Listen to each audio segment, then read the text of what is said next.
बिस्मिल्लाहिर्रहमानिर्रहीम। अस्सलाम वालेकुम। उम्मीद करती हूँ आप लोग खैरियत से होंगे। हमने बहुत सारी वीडियोस बनाई कि जिसमें हम डिस्कस करते रहे कि किस तरह से हमें अपने छोटे बच्चों को उनकी स्टडी को लेकर चलना है, किस उम्र में उनको दाखिल करवाना चाहिए और उनको किस तरह से पढ़ाना चाहिए। अगर आपने उन टॉपिक्स को नहीं देखा या उस पर वीडियोस नहीं देखी हैं तो आप चैनल पे जाके सबसे पहले तो चैनल को सब्सक्राइब कीजिएगा, बेल आइकन प्रेस कर लीजिएगा और किस उम्र में बच्चों को दाखिल करवाना है, किस तरह से उनकी लिखाई ठीक करवानी है, इन सारे टॉपिक्स पर आपको वीडियोस वहां पर मिल जाएंगे।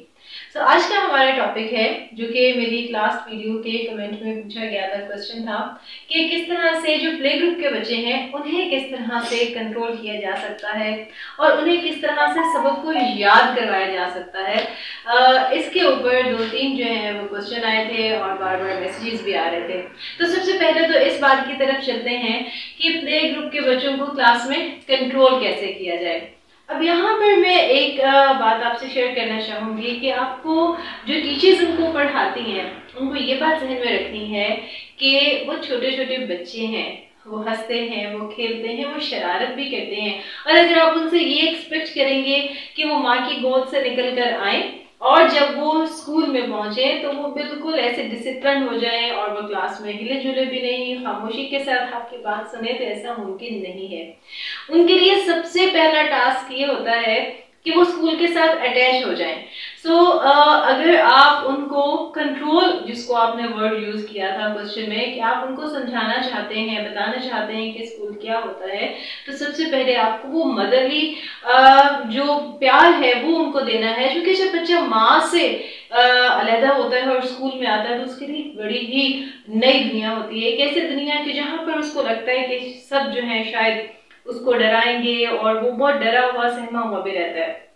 बहुत कम बच्चे होते हैं कि जो पहले दिन से ही बड़ा हंसते खेलते हैं, मुस्कुराते हैं, टीचर के साथ अटैच हो जाते हैं। उनमें वो बच्चे भी होते हैं जिनके बड़े बहन भाई स्कूल में पढ़ रहे होते हैं, लेकिन वो बच्चा जो पहली दफा आता है और उसको बिल्कुल नया माहौल देखने को मिलता है, तो उसके लिए उस माहौल को समझना ही एक बड़ा ही अहम मसला होता है। और उसमें से जो प्ले ग्रुप की टीचर है उसको ही इतना अटैच अपने साथ करना है, उसको गोद में उठा लिया, उसको प्यार किया, उसकी पसंदीदा चीजें उसको दी और सबसे बढ़कर ये कि उसके साथ खेलना, एंजॉय करना।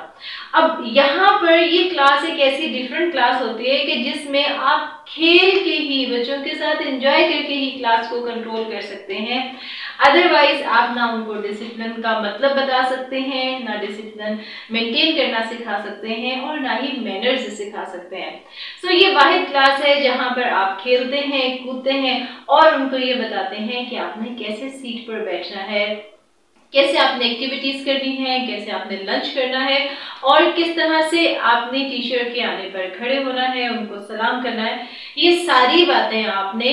खेल खेल में बतानी है। इसी तरह से मैं पेरेंट्स से भी कहना चाहूंगी कि जो पेरेंट्स ये समझते हैं कि बच्चा प्ले ग्रुप में गया और जाते ही वो कोई स्कॉलर बन जाएगा, वो सब कुछ सीख जाएगा और उनको ये होता है कि बस फौरी तौर पर इसको लिखना पढ़ना सब आ जाए, तो उन पेरेंट्स से भी मेरी ये रिक्वेस्ट है कि प्लीज बच्चों को इतना ज्यादा बर्डनसम आपने नहीं करना कि वो प्ले ग्रुप में ही आप उनको ये कहें, प्रेशराइज करें कि आपको लिखना आना चाहिए और प्लस इसके साथ उन टीचर्स को भी प्रेशराइज करें। मैं रिपीट कर रही हूँ कि सबसे इम्पोर्टेंट बात ये होती है कि बच्चा जो है वो स्कूल हंसी खुशी जाना शुरू कर दे और जब वो हंसी खुशी स्कूल आता है तो फिर टीचर को क्लास को मैनेज करने में भी आसानी होती है, पेरेंट्स को स्कूल तक पहुंचाने में भी आसानी होती है।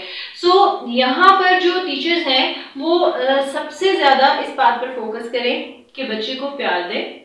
उसकी छोटी छोटी बातों का ख्याल रखें और उसके लंच करने का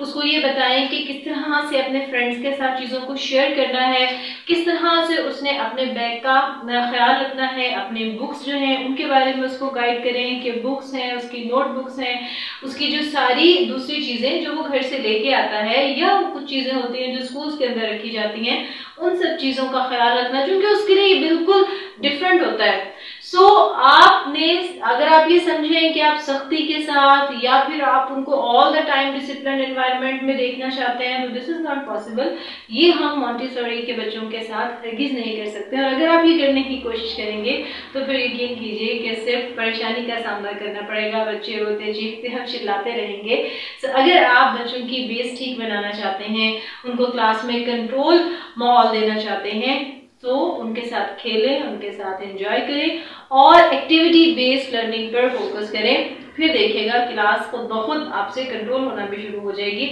और इससे नेक्स्ट वीडियो में इंशाल्लाह हम ये डिस्कस करेंगे कि किस तरह से आपने उनको चीज़ें याद करवानी है, रीडिंग कैसे करवानी है और प्रैक्टिकल वर्क कैसे करवाना है, रिटन वर्क कैसे करवाना है। सो इंशाल्लाह ताला अगली वीडियो में उस टॉपिक पर भी बात करेंगे। अपनी दुआ में याद रखिएगा और अगर इससे रिलेटेड कोई और भी क्वेश्चन हो तो आप कमेंट में हमसे शेयर कर सकते हैं। वीडियो को ज़रूर शेयर कीजिएगा ताकि वो तमाम टीचर्स और तमाम पेरेंट्स इनके बच्चे मॉन्टेसरी सेक्शन में हैं और वो कुछ परेशान है तो उनके लिए थोड़ी सी आसानी हो सके। Thank you very much. अल्लाह हाफिज़।